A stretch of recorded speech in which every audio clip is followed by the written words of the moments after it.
Have you ever wondered where a big amount of the trash we throw every day goes? In the oceans. The oceans. The first thing we imagine when we hear this word is clear blue water. Beautiful, right? That's what we imagine. But in real life, is this true? If you think that the average American person produces about 5.91 pounds of trash per day, with not even the half being recycled, we're talking about a lot of trash. Every year, about 8 million tons of plastic waste leak into the oceans. The consequences are massive. Firstly, the marine wildlife is affected severely. Thousands and thousands of sea animals are dying because either they have swallowed whole pieces or they dropped into some junk and weren't able to escape. That might also be a reason for animals to join the endangered species list.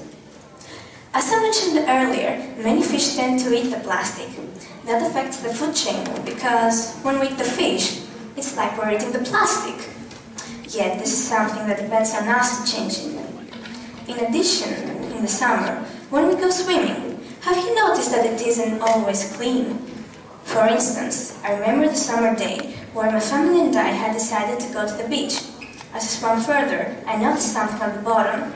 It was a tire, and there were many more next to it. I was shocked. I couldn't believe that someone had just thrown them away.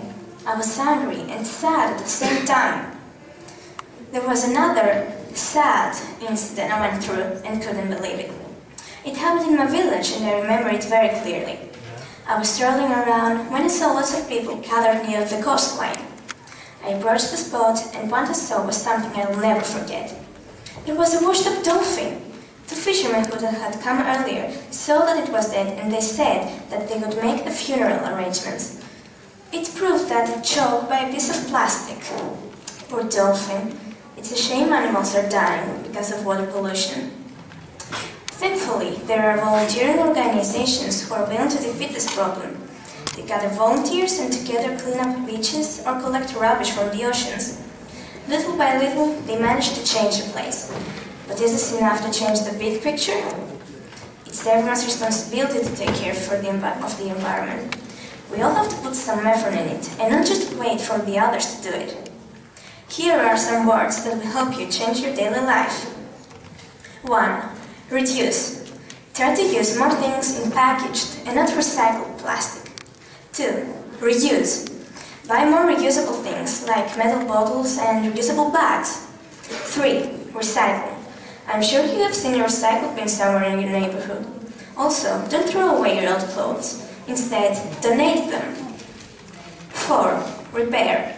If you have something plastic and it breaks, try to fix it. Do not throw it away. Last but not least, 5. Refuse. Say no to disposable plastics. Why do we keep drinking from plastic cups when there are others made from glass and still work the same? There are things we can all do, as long as we want to. We must act before it is too late. I want to live in a green planet. I want to swim in crystal clear water. I want to breathe clean air. Save my planet. Save our planet.